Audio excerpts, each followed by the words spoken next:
So this is the Neverending card that I made for the Tim Holtz 2021 Ideology release. And I'll talk a little bit more about why I chose to make one of these cards. This is called a Never-Ending card. And the reason it's called Never-Ending is because when you open it to the second page, it then opens to a third and a fourth, and then you end up back where you started. And you can just continue to do this, never-ending, and just continually opening the card. I have also heard sometimes they are called infinity cards because you can open them for infinity. But this is not a card style that I invented. I learned this style, oh goodness, 12 or 13 years ago probably. I'm sorry, I don't remember who I learned it from, or I would definitely give them credit. It's just, it was a style that I found interesting when I saw it somewhere, and I ended up making quite a few at the time, and I really haven't made any since. But I have to say that when I got my supplies for the new Ideology release, I was looking at the new baseboard paper, backdrop papers, and there were so many beautiful papers in there, along with all of the gorgeous worn wallpaper, which I'm going to talk more about because these are all my scraps, but all of the gorgeous worn wallpaper and the cutouts from the worn wallpaper and things that are flat. And I really wanted to showcase the beautiful papers, but I also wanted to showcase some of the wonderful new paper dolls, the solos. We also have them in groups that came out with the release. And how fun is that? As well as the fact that there are all the new types of the Cardstock. You have the neutrals, the warms, and then the cool pack. And so I thought, oh goodness, so much paper. And you know, I play well with paper. And so I really wanted to showcase the paper that we got in the new release, as well as I loved these label stickers. And so I thought, oh, you know what? I want to put these to use as well. So I decided I needed something flat rather than the usual vignette or a 3D project. I thought, you know what, I'll go with a card. And then when I got to thinking about it, I thought, hey, what about one of those never-ending cards where I could show a lot of the paper and a lot of those beautiful, you know, wallpaper cutouts and things like that. And so that's what I did. And I thought, you know what, I'm just going to go way back and I'm going to go old school and I'm going to bring back the never-ending card. So here it is. And again, this is not my idea. It is not my, you know, even my design as far as the workings of it. But I'm going to share with you how to put one of these together and give you some ideas for decorating. So to begin, you are going to need 4 pieces of cardstock, just a flat cardstock. It can be any color, and you are going to cut them 3 inches by 6 inches. All right, so 4 3 by 6 inch pieces of cardstock. Then you need to score these, and so I just have this little scoring thing. I'm not even sure who this is by. We are memory keepers. And what you're going to do is you're going to take your 3 by 6 piece, put it into your scoring mat, and then you want to score it at 1.5 all the way down and 4.5 all the way down. All right, so that you have 4. Now this is Tim's heavy craft heavy stock, and so I ended up turning it on both sides, but you can actually do this with just any regular craft stock. So, or cardstock, any color too. You could use color. Now, the reason I didn't use one of the new colors is because the craft stock that is part of the release has a color on one side, but it has the craft on the other. And because you're using both sides of this, I did not want to use that for my base. You are going to cover up most of this, so it really doesn't matter. Just you want it to be the same on both sides. So you're going to do this to all 4 pieces, but before you move on, now you need to rotate it like this, and you need to score it at 1.5 just up to that line, and then rotate it and score it 1.5. And then remember, because this one's extra thick, I'm going to flip it over and I'm going to do 1.5 and 1.5. Okay. Now you have to do this to all 4 pieces. And then what I kind of did was I just gave that a little bit of, I didn't go all the way over, but what you will end up with is a piece that has, you can see it's scored in half on the sides. These are 1-inch flap, 1.5-inch flaps, 1.5-inch squares in the corners. All right. And don't ask me to do math. I've gone over this on my Instagram. I don't do math, so I'm really not sure. Let's see if it was 6. So this should be 3 inches by 3 inches, right? I hope I'm right about that. Okay. So you would continue to do that. What you're going to end up with is you're going to have 4 pieces that have all of your scoring done. Now, once I was done with that, I went ahead and I inked it with some walnut ink stain. On my original, I used black, just so you can see that I used black cardstock. You can barely see it. That's why I'm saying the cardstock that you use really is not a significant thing. You just need cardstock that's the same on both sides. Okay, so I inked all around the edges, and then I inked where it was folded. Now you are going to take and you are going to lay 2 of them horizontally. Now I've written in here where the glue is going to go, so I am going to do it like this. So you're going to lay them horizontally, and then you have 2 that you want to lay vertically. Okay, and what we're going to do is we are going to put glue here and here, and then it's going to go on the corners that say glue. All right, so you will have glue in this corner and glue in this corner, but this is going to be free and this side is going to be free. All right, so let's go ahead and do that. And I have my Distress Collage medium here, so you are going to put just a bit of glue and then do a little X. Just a bit of glue, little X. Same thing here.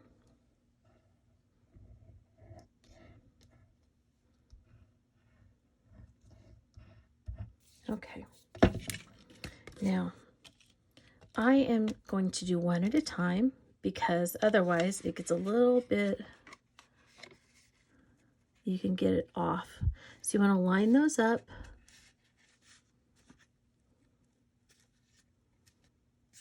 You want to hold it together. You want to get it nice and set.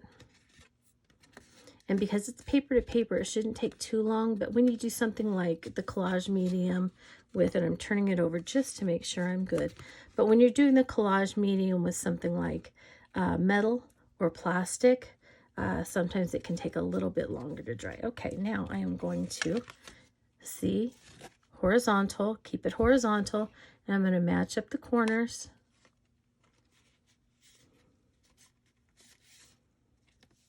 Make sure I'm even, a little off on there.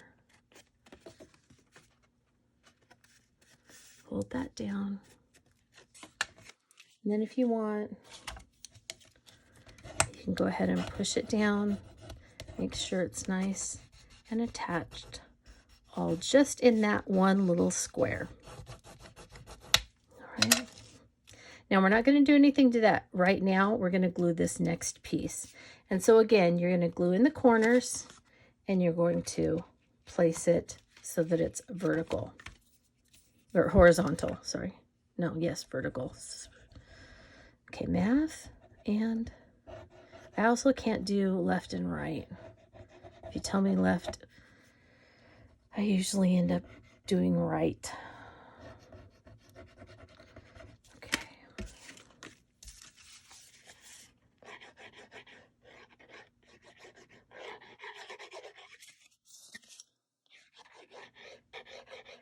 You can see I'm not putting a whole lot, just getting a thin layer all around there. Okay, let's do this one corner first.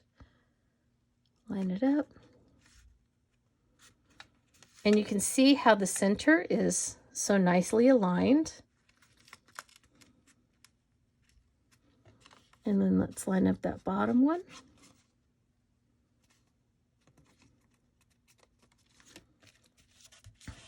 Okay, we're lined up in the center. We want to be sure we're lined up when we're not over each other. Okay.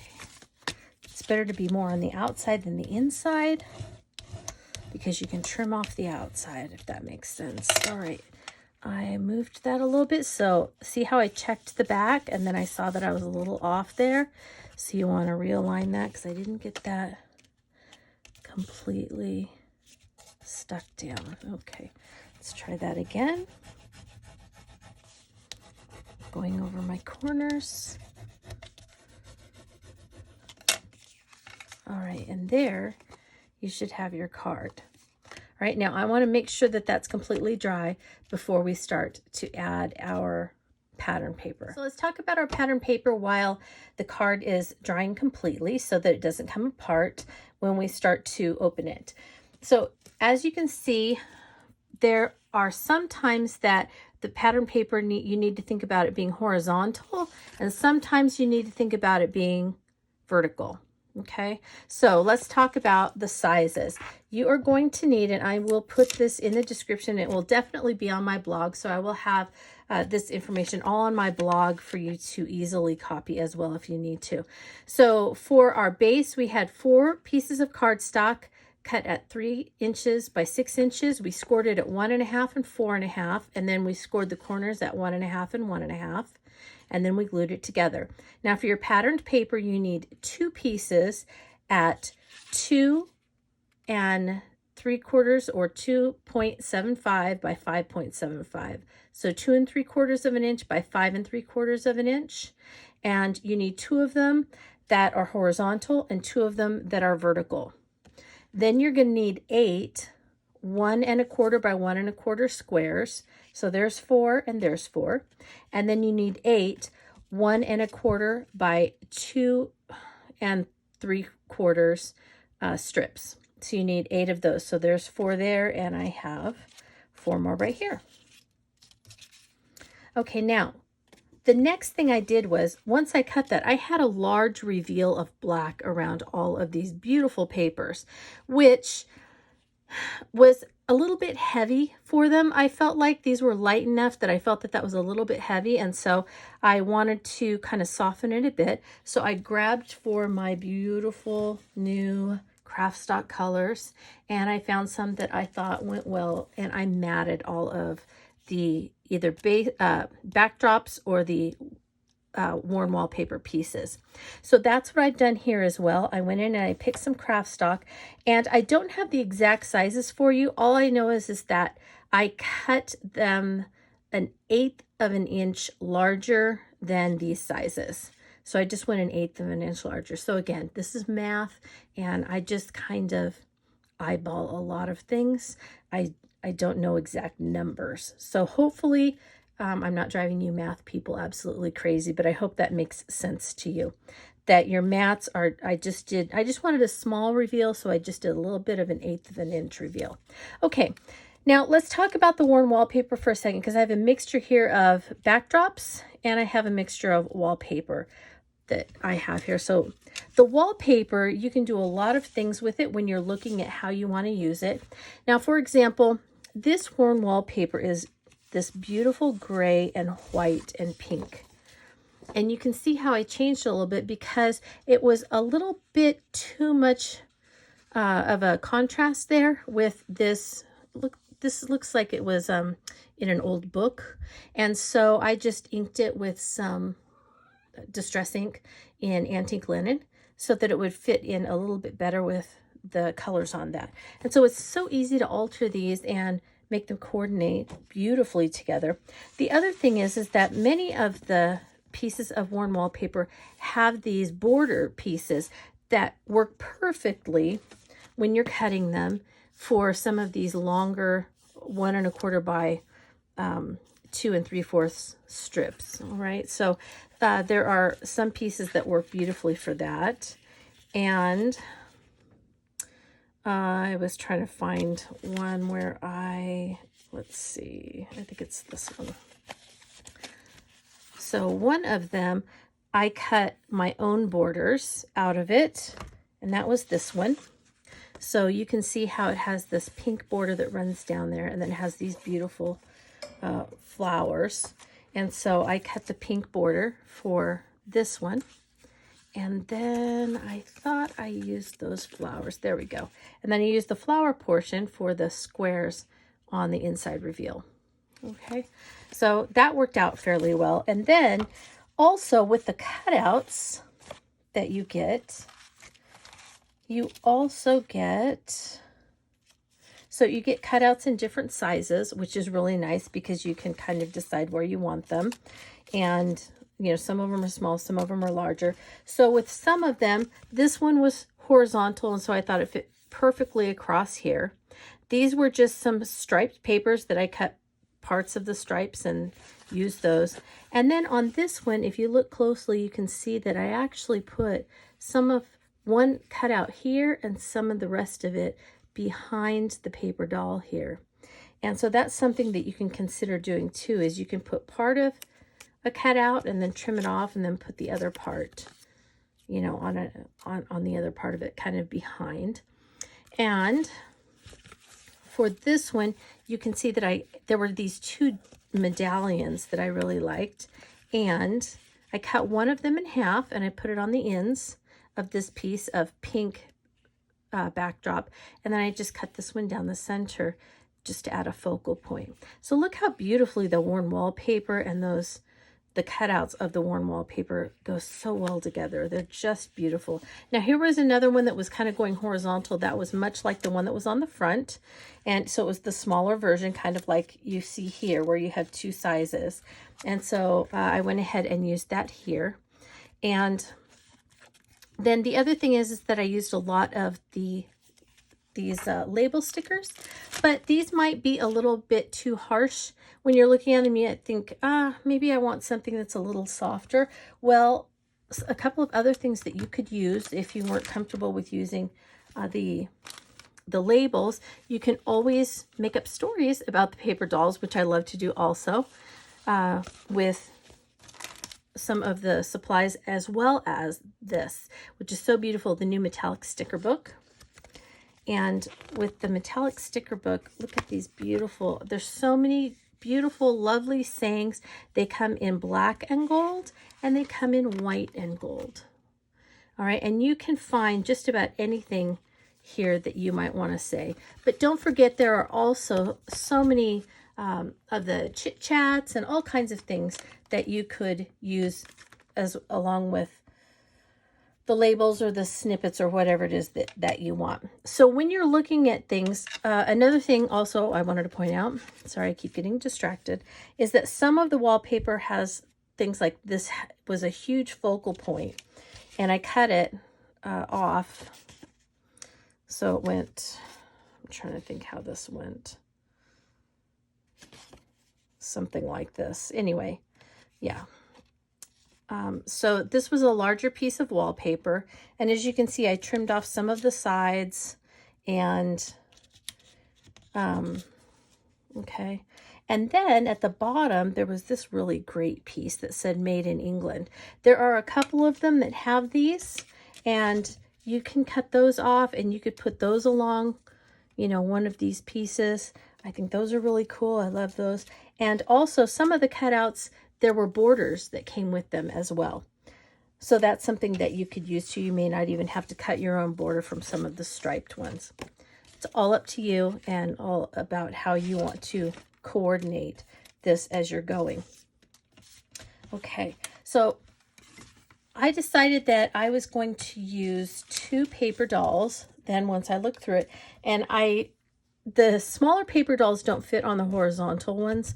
So you need to, if you're going to use paper dolls in this, you need to put them on the vertical ones. And so I decided, you know, this might be a fun one maybe if I made something for like my parents or someone's anniversary or something like that, and you had kind of a feminine and a little bit more masculine touch to this card. And so that's kind of where I was going with the paper as well as when I chose this. So here's how this works.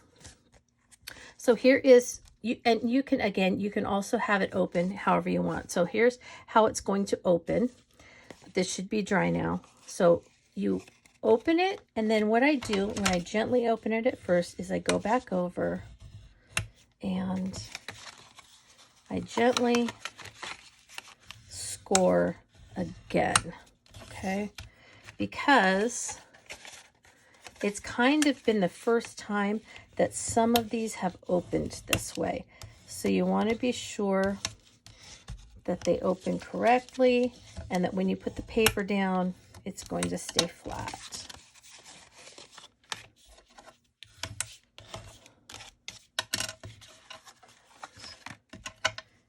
Okay, we're back where we started.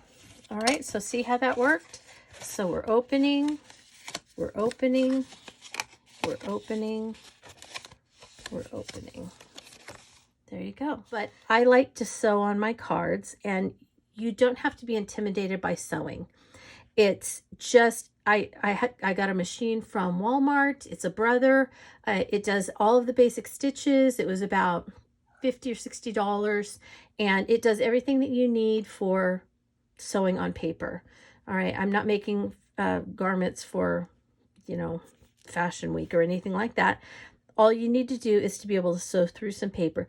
I use the denim needles. I don't remember what number they are, but they're for sewing through, you know, denim, jean material, thicker material. And then I just use regular thread. And what I did was I put the patterned paper onto my matte paper, and then I went ahead and sewed around it. And as you can see, I also did just a little bit of messy zigzagging. And then I cut it in half and went ahead and attached it, okay?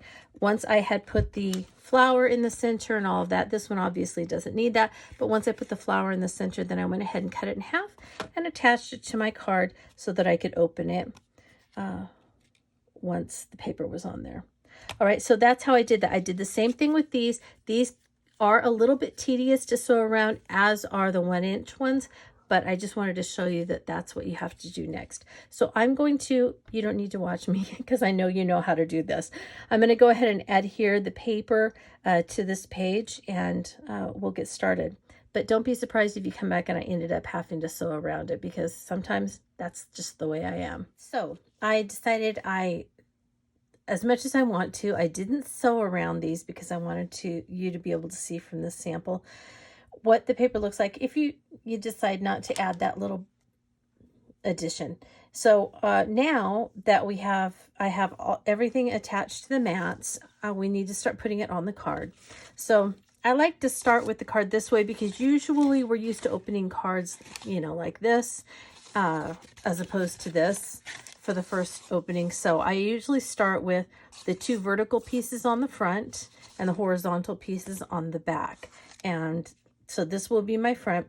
That means that I need 1 horizontal piece. It's going to go this way, and then the 2.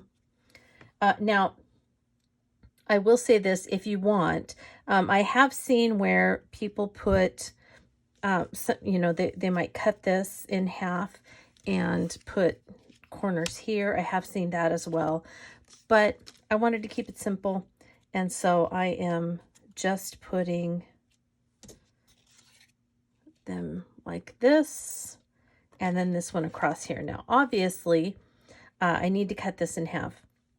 The reason I didn't cut it in half originally is because, as I said, on this one, I wanted to put my focal piece on there and then cut it all at the same time after I had sewn around it.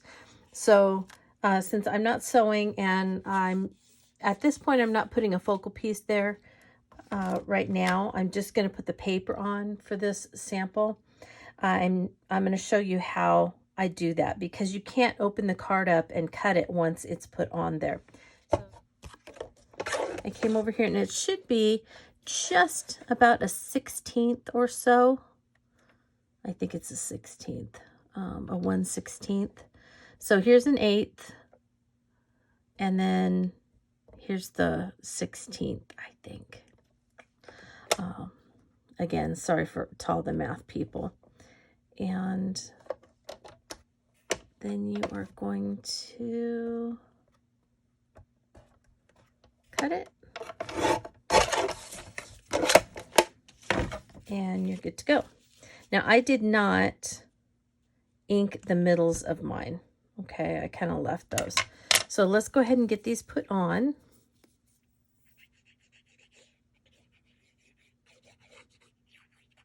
And again, you don't have to slather the collage medium to get this put on. You just want a thin layer, and then make sure that it sticks.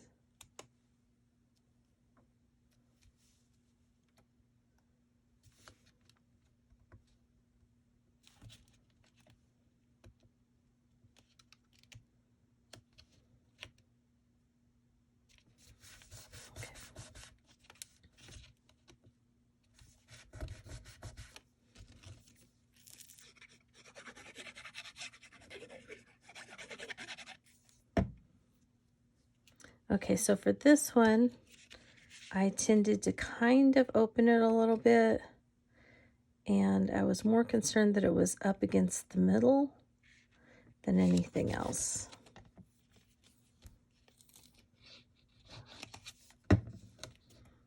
And in most of my tutorials, you will probably hear cats purring or meowing or running around or doing something like that.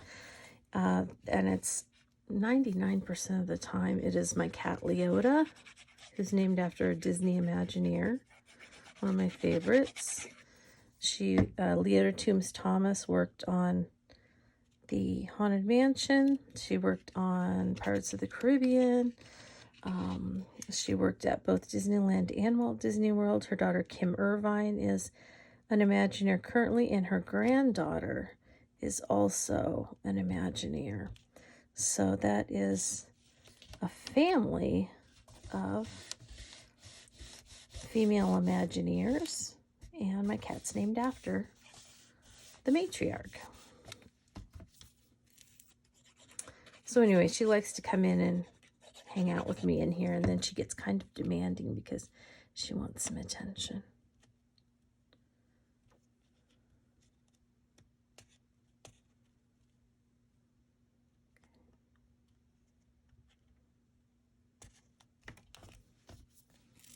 Okay. That took long enough, right? All right, there we go. Okay.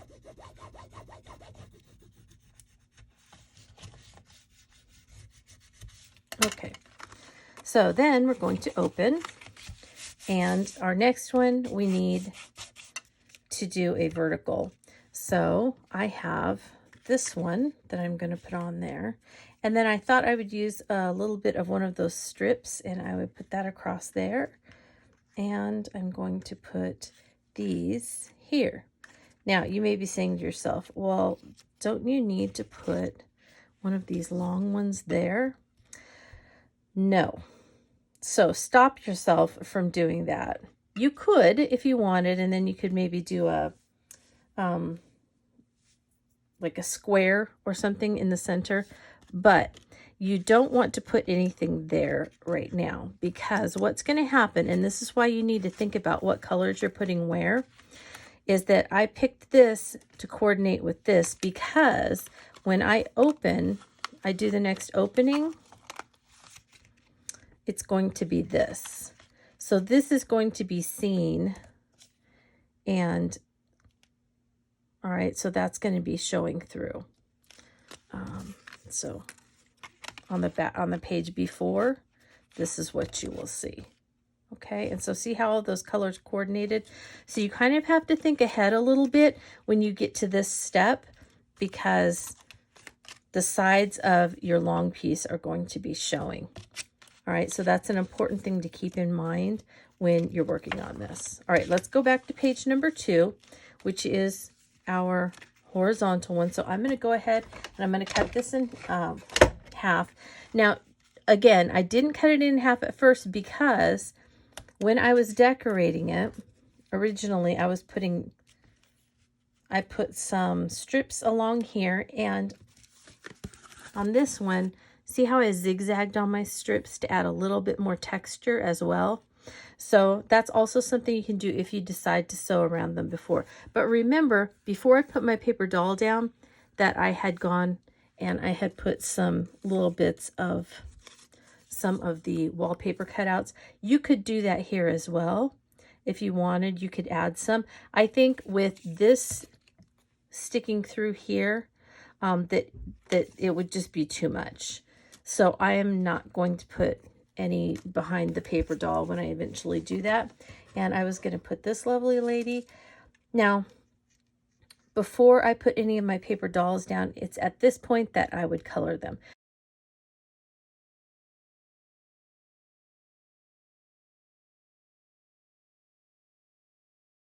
I'm going to call this a little interruption from future Tammy, because I felt like I kind of did a disservice when I started talking about coloring the paper dolls. And so I wanted to go over a little bit of some of the information that might help if you haven't done any of the coloring of the paper dolls, or if you're just getting the new engraved layers and you want to color them. So generally what I do is that I just color them with the crayon. So I'm going to reserve one of each of these for doing that with the distressed crayons, is usually what I use. And I'm going to work with these with a technique that Tim was sharing with us about using this Ranger Frosted Crystal Antiquities embossing powder. Now here's the thing with this. When Tim talks about something in one of his demos, it generally sells out. And as you know, with COVID and all of that, it's really been difficult sometimes to, keep up the stock of things for companies this year. And so, of course, we, need to give grace in that. We all need so much grace this year. So anyway, if you can get your hands on this, Tim says that this is a great way to be able to color with the distress crayons and not have it be as difficult. So I'm going to give that a shot. I actually, full disclosure, this is the first time I'm doing this.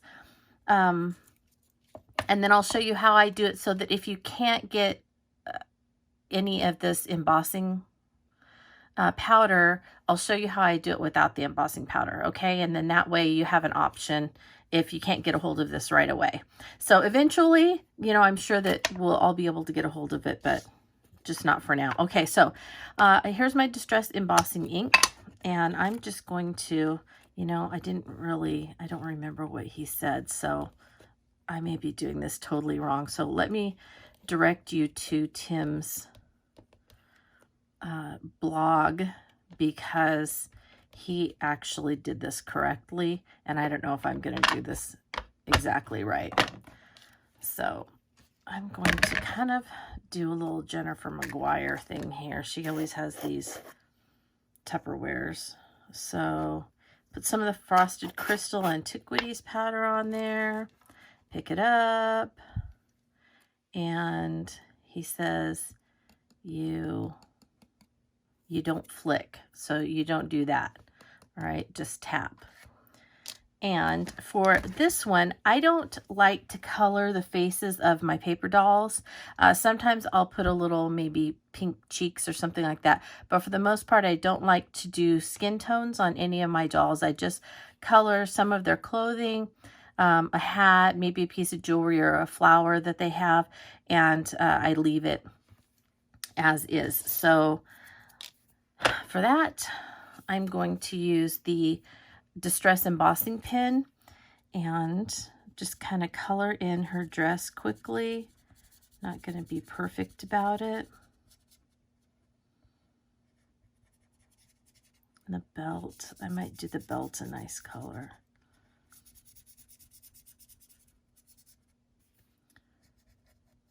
Okay. And that gives you a little bit of ability. Also, if there's detail that you want, like I might want to do this necklace and the hat right here. There's a little bit of the hat over there. So I'm going to do just a little bit on there. And we'll call that good. So let me pick it up.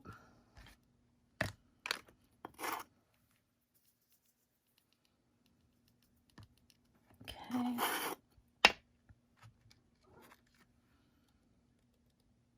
See, Leota's back today. All right, now this is not perfect because I was in a hurry, but that's okay. It'll be fine. Let me set this aside, and I'm going to heat emboss it. Now with this, apparently you do it just until it gets clear, and then you move along.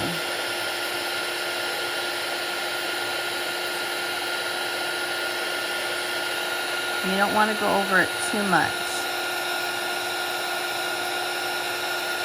And this is supposed to just give it a little bit of tooth.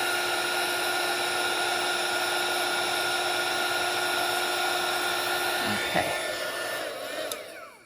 So, I don't know if you can see that, but it did change it just a little bit. It's not quite, it's a different kind of shiny. So let's try this one, and I got my finger all over it. I should be holding these with my tweezers, but I don't know where those are right now.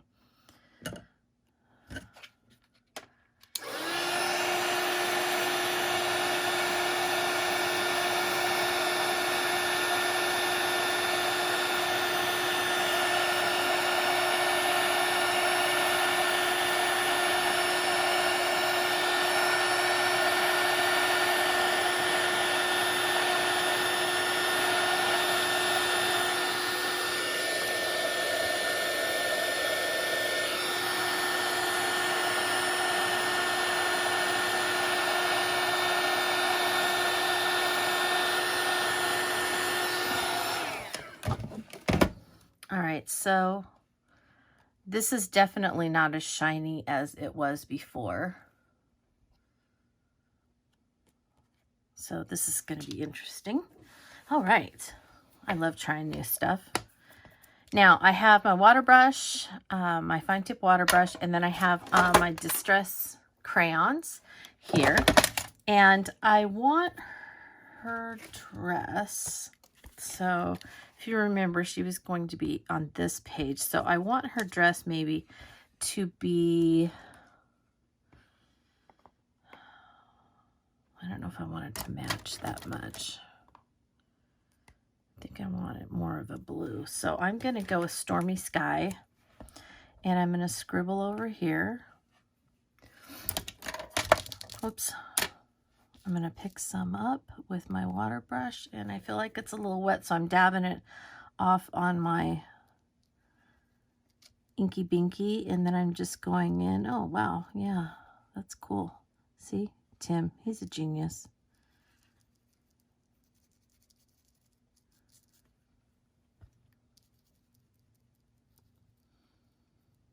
Okay, and I'm just going to color her dress in.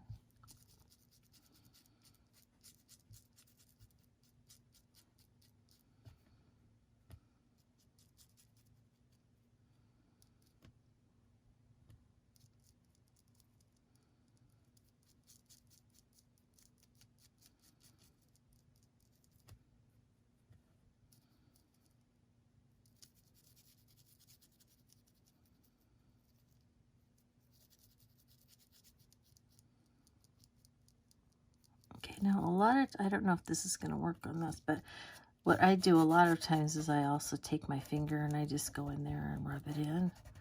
So it still works pretty well on this. But you can definitely feel it. It feels more gritty. And you do get more coverage, like a heavier coverage of the distressed crayon than I'm used to. So there's that to keep in mind if I did this right.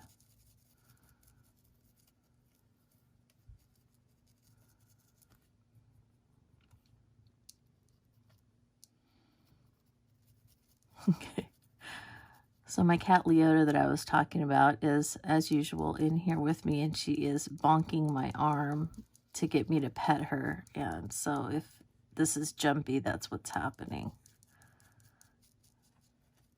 Okay.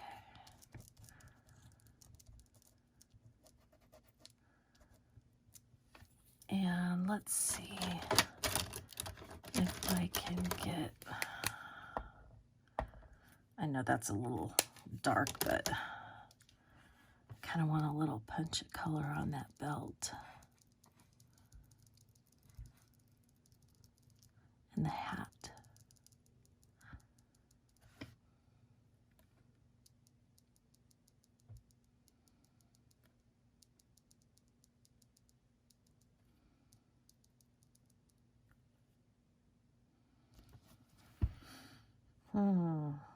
I think I'm gonna leave that.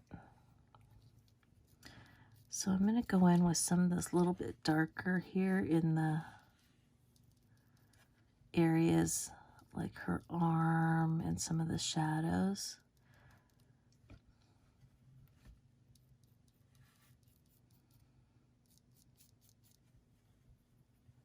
Okay. All right, so we just have just a little bit of color on her. Not much, but just a little bit to kind of pull in. And you can see that it pulls in some of the color from the papers. All right, now let's do this one, and this is going to go, I'm thinking about putting this and doing Life is a Grand Adventure and putting this here. Now you can see this has a large kind of I don't know, border on them. You can cut that off if you want it to be a little, you know, closer, and I may do that because it's just, there's just so much white on there. But I want to color some of that. Let's see. I'm going to go with Faded Jeans. And I may add some Faded Jeans on the lady as well. So I'm going to go in with some Faded Jeans inside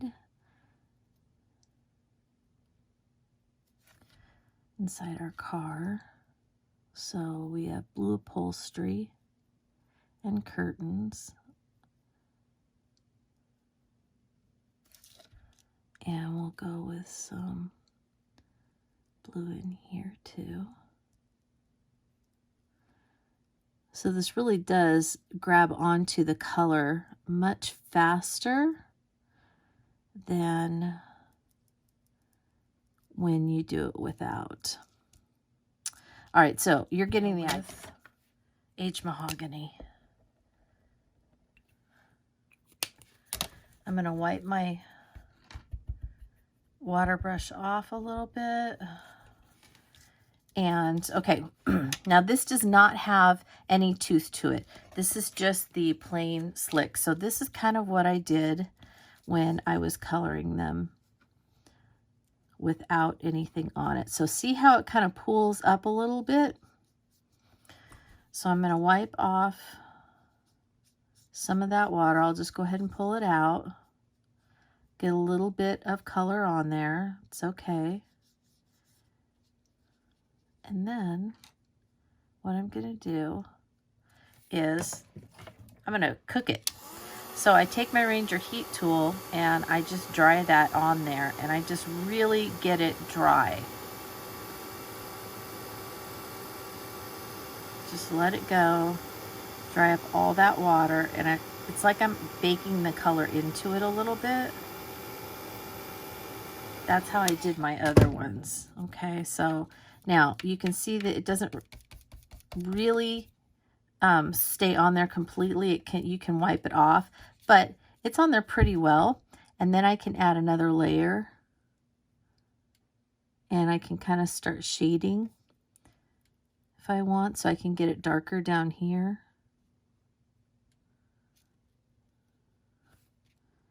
And then just kind of blend it up. I know, Leota, I'm working. Yeah, I gotta wait.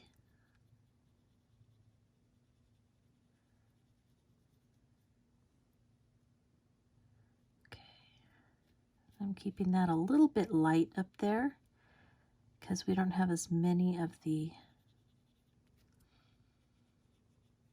And then if you go up and down a little bit and just kind of smooth it out, you can even use your finger sometimes if you want. I did that sometimes too, where I just went around. If I wanted to get just a nice coverage, you can use your finger and rub it in. And it also kind of smooths it out a little bit. Oops, went a little hard right there. Okay.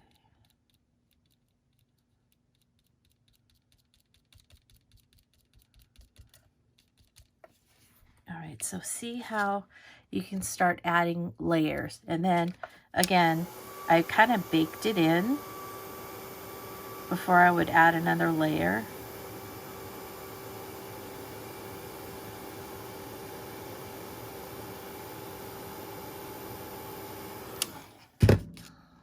And I need to do a little on the side. So I'm going to pick up some more.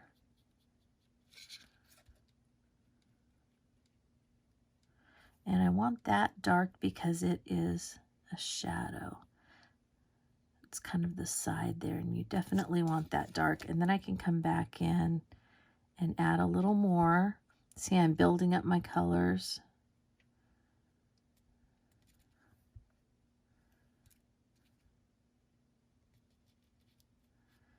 So it really is just like watercoloring as you're adding in more depth.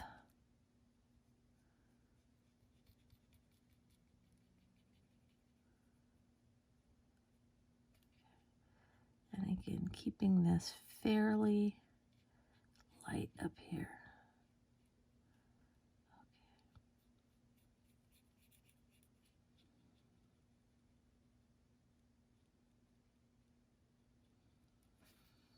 All right. I think I want a little bit of, I'm going to use a little bit of brown for the handle.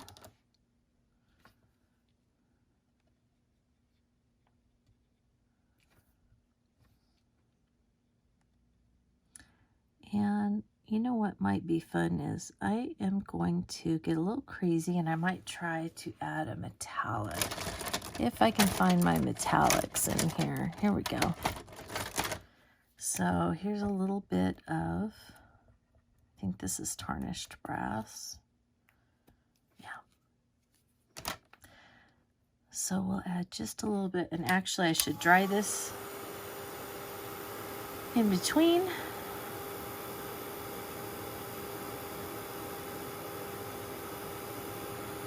Remember, I'm trying to cook that color in there so it doesn't move as much. Okay, so I'm going to try and get a little bit of metallic. And I may be the only one that notices this, but you know what? A lot of times when I'm creating, I add these little details just for me. And I hope you do that too when you're creating. Sometimes just keep some things of your creations that are little details that are just for you to enjoy. Okay, I love it. Okay.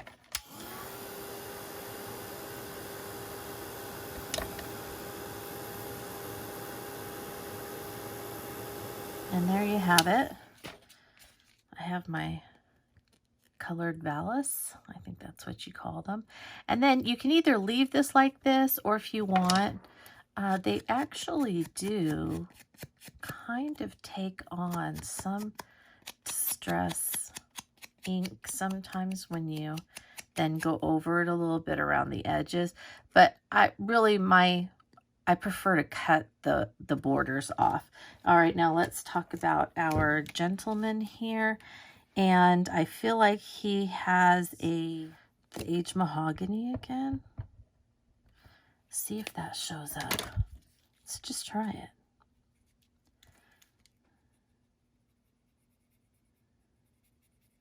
Kind of reminds me of Hollywood Tower of Terror outfits. You know, they're this burgundy color, if you've ever gone on the Hollywood Tower of Terror.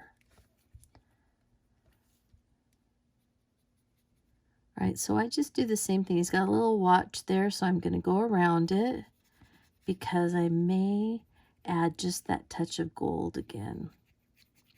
But this is not very wet. I'm just adding a little bit of tint. I don't know if you can see it. Let's see. So I'm just adding, okay, we'll pick up a little more.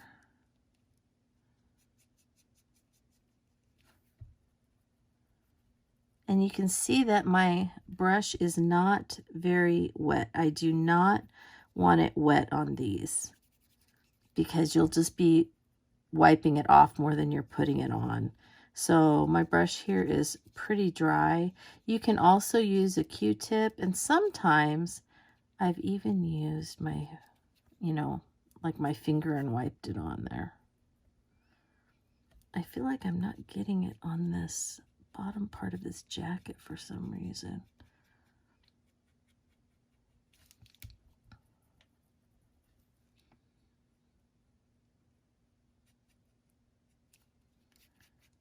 Okay.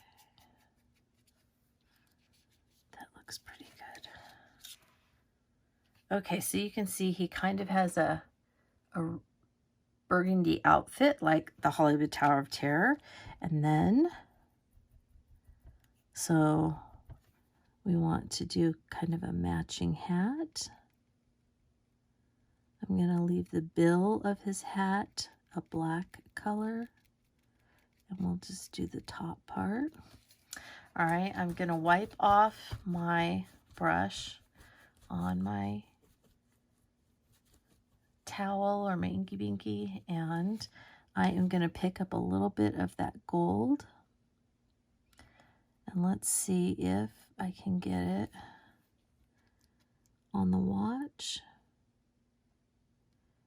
and the buttons. Oh, you know what I'm going to do? Hang on. Just changed my mind on the other doll. Okay, we've got it on his hat. I love it.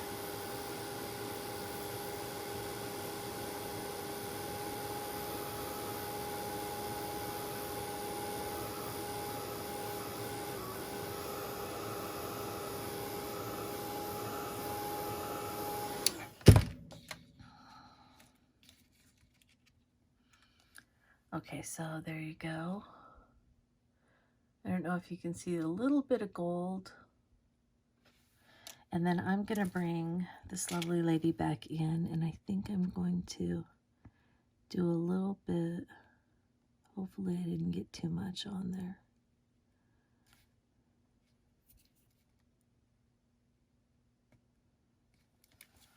Just a little bit of gold there, and maybe on her earring, if I can do it.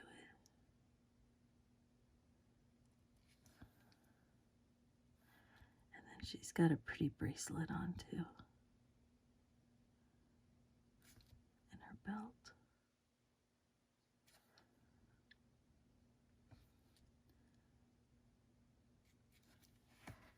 Okay, so I added just a little sparkle to her.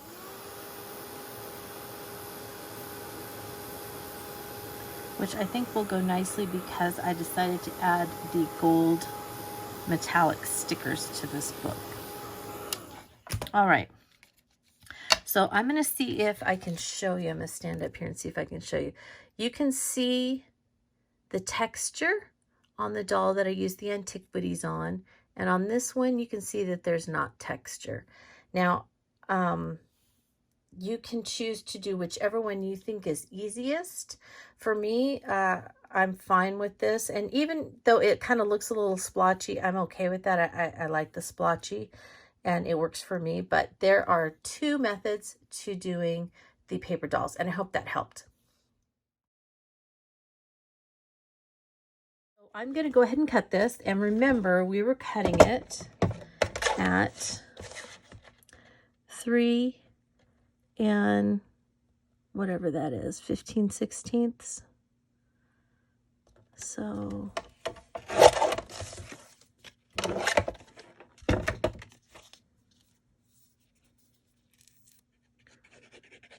hopefully I will get enough collage medium on it this time.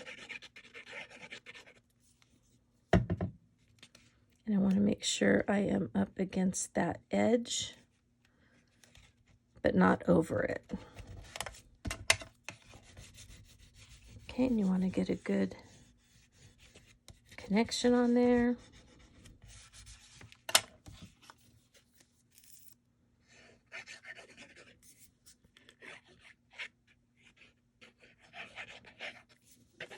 Okay, and then sometimes when I'm talking too much or I am doing something, I have to get out a little bit of a pen so that I can get the glue to come out, because it starts to dry because I talk too much.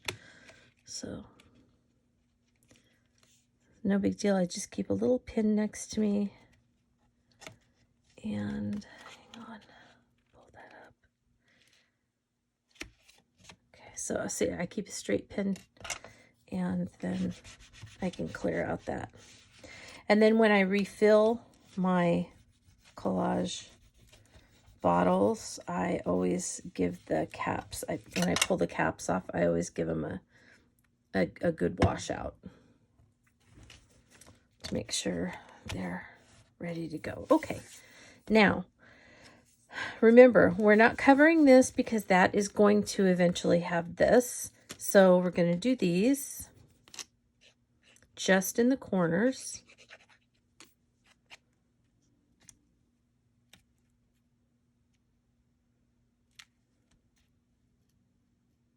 Okay. And next one.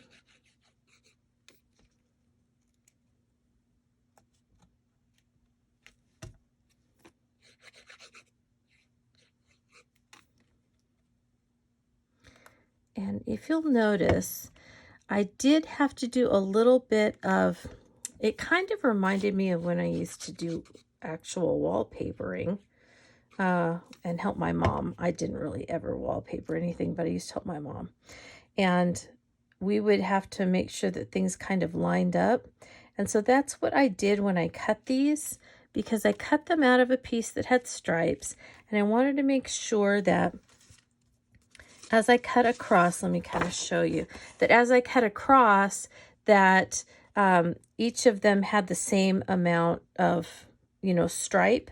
And so you can see how I kind of had to cut off some of the edge to make sure that, it worked.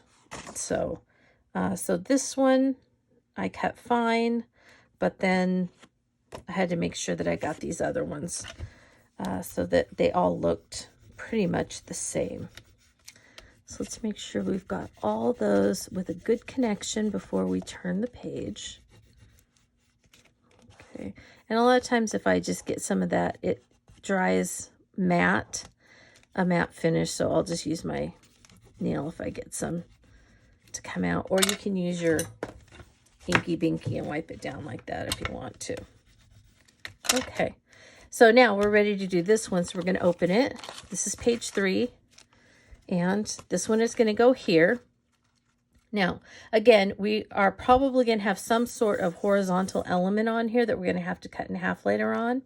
I was kind of looking at this. I thought this was pretty, but I don't know that that's going to really go with the look. It might, because I've got all of these florals that we can work with, and so it actually might look great. But if you notice, it's pretty white. When I tried to tie these white flowers in, remember how I added some of the antique linen. So I have a little antique linen here. Let's see how this looks. See if we can get it to kind of, we don't really want it to disappear, but maybe make it look more like it's a part of the piece. And, oh no, that's okay. So be careful when you're inking these. We'll just stick it on there anyway. Okay, let's see how it looks. Okay, now see, that really, all it took was just a little bit of antique linen ink, and see how that really kind of helped coordinate that in together. And then we would just go ahead and add that on too. So it's going to be tilted a little bit more like that.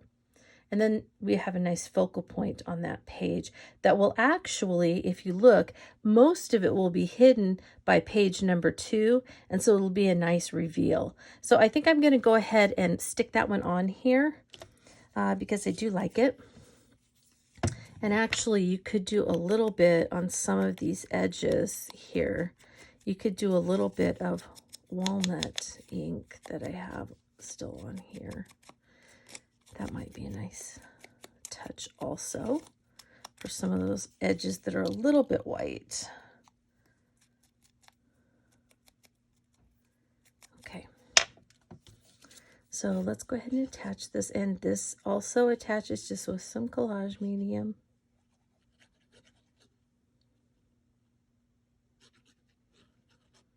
And I don't worry, again, if some, I mean, you don't want a ton of it, but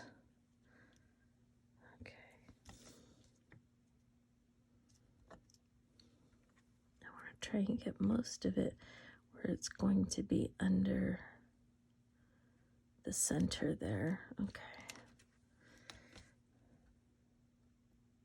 And like I said, if some of it comes out, you can just wipe it off, gently tap it off, not a big deal. And so that's kind of a subtle, understated little bit of floral. There we go. Okay, let's cut that in half. You know what? I want to let it dry just for a second. And let's put these squares on. I think that's a better idea. So I want these flowers to go up. So I'm going to move them over here.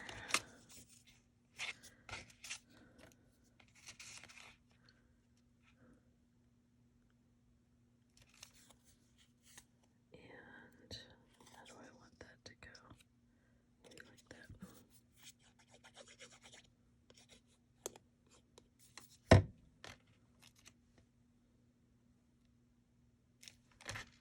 Okay, so I have a lot of flowers here, so I'm going to put this one down in this corner. I think I want it like that.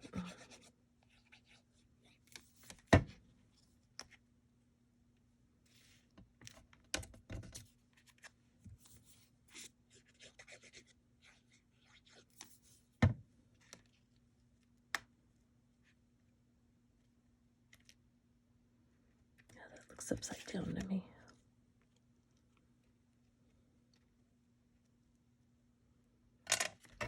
Now let's go ahead and cut this at whatever that is, 2 15/16.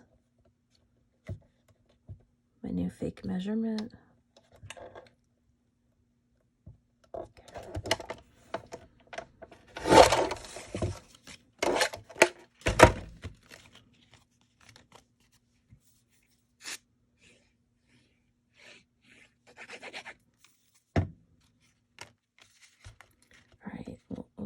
Just a little bit. Make sure you line it up. You don't want it to go over, but you want it to be right up against it. I have some that came out because I got in a little bit of a hurry, but just get your inky binky out, wipe it off. Not a big deal.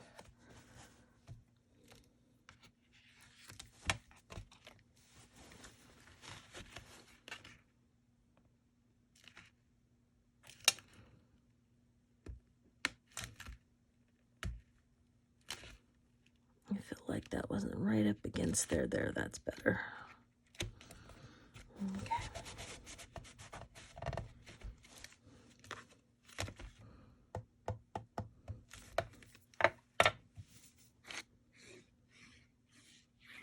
And of course, you're going to be much more careful because you're going to have time to work on this.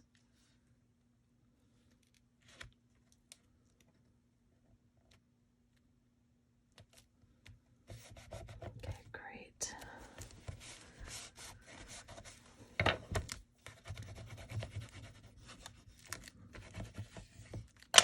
Okay, now let's turn this back so that we can see. Now Now you can see that there's just that tiny bit. You really don't even notice it when you have this open. And I think that'll look great when we have our paper doll there. So I'm gonna go ahead and open that. I'll just press it down that way. Let's see. Okay, now this brings me to my next point. When I first made this one, it ended up being very thick and it was kind of bulging. And so what I did was, after I got the paper glued down onto it, I set it flat like this, and then I took a bunch of books and I just set them on it for the rest of the night. And I went to bed, and when I got up the next morning, it was all dry. It was nice and flat. There was no warping, and I wasn't having any issues. So let's, yeah, see. So that's probably what I would do with this, because I'm having a little bit of problems with this still popping up. And that's going to keep being a problem if we try and open it and it's not dry. Now, you do not want to have a bunch of collage medium coming out when you do that. So make sure that you clean up any that is squeezed out from it. Okay, now let's talk just a little bit about finishing it. So like I said, you could use some of these metallic stickers. I really think that that would be a great thing for you to add. Snippets, if you wanted to do more of a story. These are the ones that I used on my original. And then, like I said, the engravings or any ephemera, if you got any of these that you thought would work, you could use those as well. But you do need to keep whatever it is as flat as you can so that you can continue to open it. So it is always a never-ending card. All right. So that's kind of what we're shooting for, is that never-ending card that you can continually open. And there is the magic of it. All right, so after I interrupted the original video to color the engraved layers and the paper dolls, I went ahead and just kind of finished it up. This is really a simple version, and again, I would have preferred it, I think, had I gone ahead and stitched on it. I just like that added little bit of detail, and then you don't really have to feel like you need to put a bunch of embellishments. I feel like the stitching's kind of an embellishment in and of itself. So were I to do this again, I would have gone ahead and done that step, but at least you can see what it looks like without the stitching. Now I went ahead and I cut the border off of the little car that is one of the engraved layers, and I decided on the metallic sticker from the metallic sticker book that says "Life is a Grand Adventure." Then when you open it up, you have, again, this is, remember, this right here is page 3, and so on page 2 I added an engraved layer that I had out, and I kept looking at it, and I thought it would go well on this page to kind of anchor in and add something to the background on here. And so I used the sentiment, "Be brave with your life." And then I like the fact that the next sentiment is showing, and it just says "Never stop." So I do like that on this page. So I'm happy with how those came together. And then this one is just very subtle and understated, but it says "Never stop exploring." And then you end with "Go where your heart takes you." Now, I could add more to this. I could get some tickets from maybe the ticket book or something like that, and I could add those along the side here. But I just really feel like that would pull away from this whole scene here in the center and the saying "Go where your heart takes you." And I just kind of want to let these papers do their thing. So again, had I stitched, I really think I would have felt better about leaving them plain, because the stitching would have been the embellishment. And now that I'm looking at it, I wouldn't have done this, but I may have, had I stitched in gold on some of these, I think that would have really tied everything together, also with all the little metallic embellishments as well. But anyway, that's how my second never-ending card came out. Much simpler than the first. That's how you make a never-ending card. And if you have any questions, go ahead and just shoot me an email, and I'll be glad to try and help you out. I am going to have this on my blog. I am going to put the measurements down in the notes for today's video. And thanks for sticking with me on my first kind of process YouTube here. And we'll hopefully, I'll get a little bit better at this. So anyway, thanks for joining for the first one.